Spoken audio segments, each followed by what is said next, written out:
Did you just say, I'll start next Monday, and then you didn't? Well, here are 6 discipline hacks to make sure that this Monday is different. So, hack number 1 is do not hit snooze on your alarm. I know this sounds simple, and you may have heard this before, but it's good to understand why I'm saying this.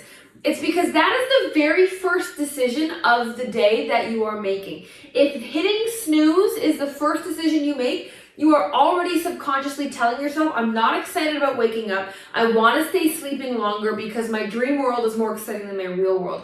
If that's the case, then how do you ever expect to be motivated to do anything if you don't pop out of bed? Even if you have to fake it at first a little bit. Pop out and pretend like you're excited. So discipline trick number 1, if you really want to make this Monday different with your weight loss journey, with your health, you must stop hitting snooze.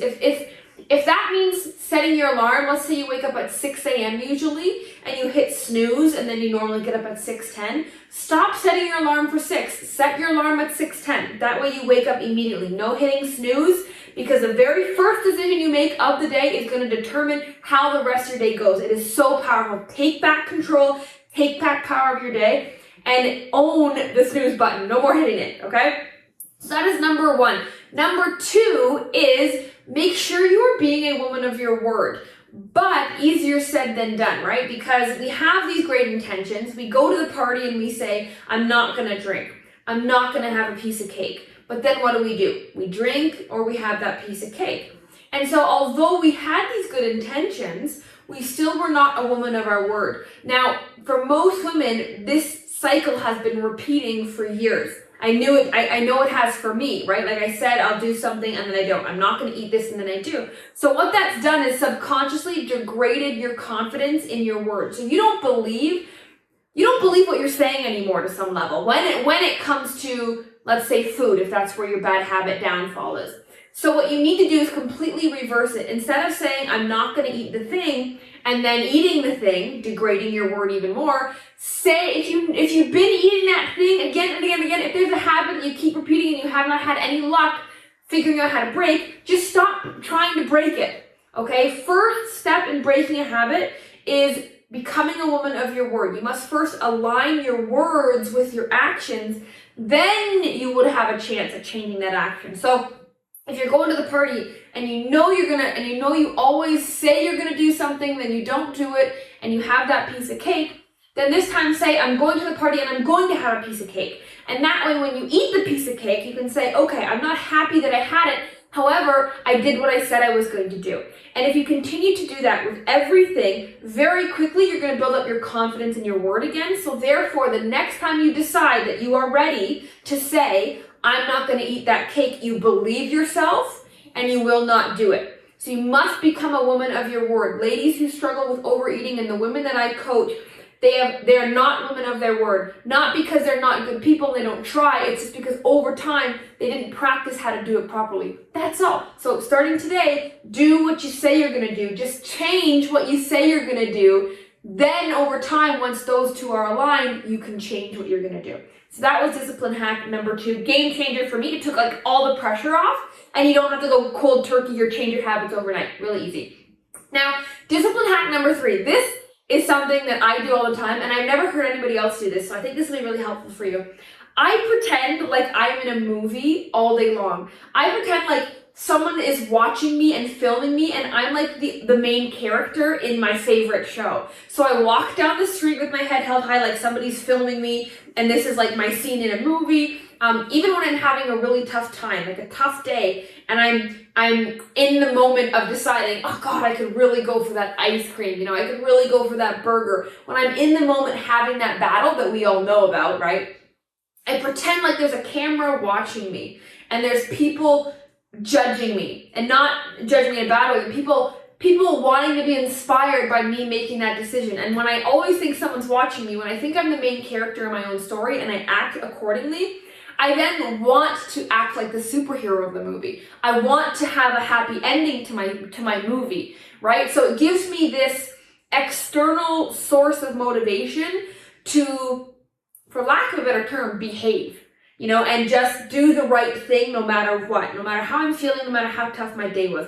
Pretend to be the main character in your movie someone's always watching you, and you could be inspiring somebody at any moment to push through and make the right decision, even when there's tough moments. Now, trick number 4 for my discipline hacks is to identify as somebody who already has discipline, okay? You aren't lacking discipline, you just haven't practiced it in this moment, in this area. Meaning, you feed your children, you get up and go to work on time, you do the things you don't always want to do, you pay your bills, you have discipline, you just haven't practiced it when it comes to your health or your food choices enough. That's totally okay. Guess what that means? That means all you gotta do is know how to practice it, then you practice it and you get good at it, and then you have discipline. So the easiest way to do that is first identify as somebody who already has discipline. If you keep saying, I wish I was disciplined, I don't have discipline, gosh, weight loss is so hard, staying healthy is so hard. If you keep saying those things, you'll keep acting like those things, right? Like, how can you think you're gonna reach your goal and actually reach it if you don't actually think you can achieve it, right? The corny phrase is you have to believe it to achieve it. So, simple as change your words. And by changing your words, your belief will change. And when you truly change your belief, then it's easy to change your actions. We always try to just go straight for the action, and it never works, does it? So, change your words. How do we do that? So, you say, I have discipline. I follow my meal plan.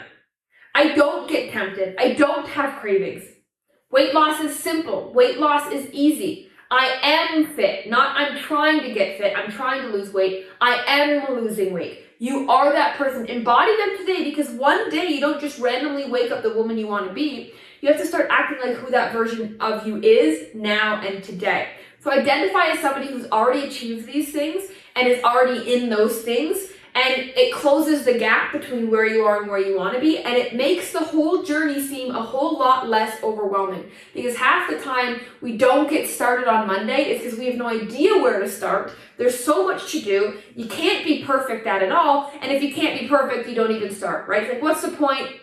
It's like this all or nothing mentality, right? Of either all in or all out. Same idea when you have a perfect day of food and then you overeat at night and you're like, screw it, what's the point? And you overeat more. When really that first bout of overeating didn't even ruin your progress. Sure, it slowed you down, but that second bout when you said screw it, that ruined your progress. Okay, so starting to identify as somebody that actually, I follow through, I stick to my word, I am committed, I am disciplined. Saying these things will make you want to continue to align with them.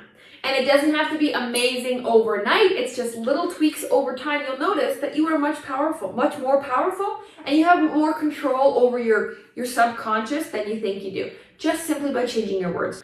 Now, the 5th hack is making sure you have consequences, right? Like, how do you know not to hit this? So the 5th hack to hone your discipline is to make sure that you've attached consequences to the habits you no longer want to perpetuate. What do I mean by that? Well, how did you learn that a hot stove is going to burn you, not to touch it? Well, you probably burned yourself once and now you're extra careful around it. There was a consequence to the action that you don't want to repeat. So what have the consequences been? And have you been actively laying out the consequences and reflecting on them? A lot of the time we know what the consequences are, right? Like, if I eat that thing, if I eat that bowl of chips, I'm going to feel really gross, I'm going to feel bloated, and I'm not going to sleep well, and I'm going to beat myself up and feel guilty. We know the consequences, but we don't think about them enough. We have to live in the consequences, so doing and playing out that habit seems really unappealing, right? Because in the moment, we're looking for this dopamine hit from this food, or from watching our TV show and skipping a workout, we're looking for this dopamine hit, right? And so the thing is more appealing than it is unappealing. But if you take a second and really paint the picture of how unappealing it really is, you then don't have to fight it as much. You still might have to have that battle in your head of do it, don't do, do it, don't do, but it will be a much easier decision and a much easier battle to win, okay? So how do you do that? Well, think about, for me, I used to come home late at night and my unwind would be, eating spoonfuls of peanut butter and then eating a bowl of ice cream, right? That was my thing. And every time I would do that, I would go to bed and I would feel disgusting, okay? I would have to I couldn't wear my pajama pants to bed because then they got too tight. I felt like I was kind of going to bed 3 months pregnant. I wouldn't get intimate with my husband because I felt gross and bloated and there's no way I could even think about that. so that it affected our connection there. It would make me want to sleep in the next morning because I had like this food hangover. So guess what? I'd hit snooze on my alarm and I'd start my day off on the wrong foot. I'd then be more bloated the next day when I was getting dressed. I couldn't wear what I wanted. I had to wear what kind of hid my bloated belly, or I had to wear extra makeup because my face looked swollen and inflamed. And then I would be self-conscious going to work because I would think that people are looking at me, or I don't look the best, or I'm not confident enough. It would affect my work. It would affect how I interact with people. I would be thinking that they knew what I did, and they're judging me for gaining 5 pounds over the weekend. You know, like, there are big consequences to this one small action. Have you played out all the consequences? Take some time and realize that one habit that you can't seem to break that really pisses you off, that you just want to throw away and never do again. How does it make you feel? And then what's the chain reaction of events that it causes? Really take some time to think about it. If we can strengthen the consequences, it then becomes way less appealing. Now, hack number 6 of my discipline tricks is hack number 6 of my discipline tricks is to create a life full of anticipation. What does that mean? Well, most of the time we are going for food, or we are skipping workouts, or we're doing the thing, or drinking too much. We're doing the thing we know we shouldn't do because it's giving us some type of temporary pleasure. Whether or not that pleasure goes away immediately after one bite, or it takes, an hour or 2 hours after to feel bad and guilty about it. We know that those habits are not serving the version of the future self we'd like to become. And so what we need to do is put anticipation into our life, or let's call it excitement for things, where food is no longer the thing that we look forward to the most, the thing that helps us relief and de-stress, the thing that has this huge pleasure association. What do you have in your life that you have a strong connection to pleasure to, right? And then how can you go practice and strengthen that, as opposed to continually strengthening, when we're tired, and we keep reinforcing that food gives us a dopamine hit. We always go to food, we always go to food, we always go to food. So the connection's really strong. That's why it's hard to break. It has nothing to do with something being wrong with you. It's just this habit that we've been practicing forever, and now our brain automatically associates fulfilling that habit with instant pleasure. And so by delaying gratification, okay, and having something, let's say later on planned in the week that you're excited about, you can say, okay, you know what? I'm trying to get this feeling from food right now, but I have this later on in the week that I'm looking forward to that will give me even more of this thing that I think food's going to give me now. That thought process can, again, give you enough motivation and oomph to push through for that other thing coming up because you're excited about it, right? It's like a vacation, right? When we have a vacation coming up, we're not stuffing our face the night before because we want to look good in a bikini. We want to feel comfortable on the beach. We want to, we have a wedding coming up. We want to look good in the pictures looking back at the wedding pictures, right? So by having anticipation and excitement planted in our months or in our weeks, we are more likely to stick to something. It's these little deadlines in our head that get us excited for things. So whether or not that is, actively planning a vacation, or you have an event coming up and you want to set a goal for an event, or whether it's as simple as, no, I have a massage planned for this week and I'm going to get so much relaxation from that, I don't need the glass of wine tonight because I know I have that coming up. If we have nothing to look forward to, our brain we just start looking at life as not exciting.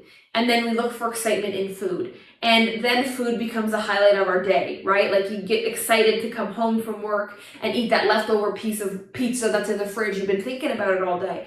And it's not that you're obsessed with food. It's not that you have an addiction to food. It's nothing like that. It's simply take that energy and plan more excitement, input more excitement, whatever it is. I'm getting paid on Thursday, right? I get my paycheck on Thursday. I'm going to save $20 and get a brand new workout top.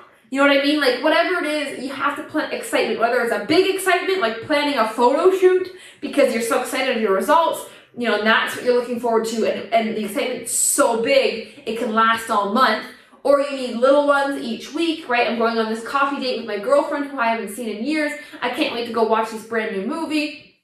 I'm excited to go to the farmer's market. That's super exciting. You have to input and inject excitement into your life. Otherwise, the default that your brain knows is always food. And therefore, when you say you're going to start next Monday and you don't, Your brain is disappointed, you're defeated, you're discouraged, you're pissed off at yourself. So what do? We look for feel-good hormones. What's the first thing that our brain can think of that does that for us?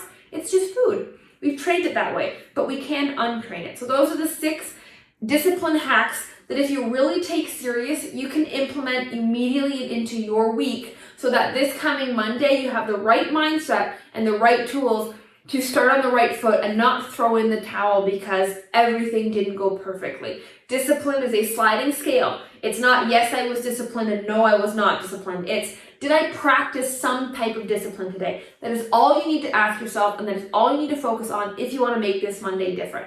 So if you enjoyed this video, like, comment, subscribe. I would love to hear your thoughts. And you can click the link in the description below as well if you want to head over to my website and see all the awesome tips and tricks and resources I have for your weight loss. If you want to look into what a weight loss coach would be like and lose 20 pounds over the next 6 weeks, that's in the link as well. And I will see you on the next video.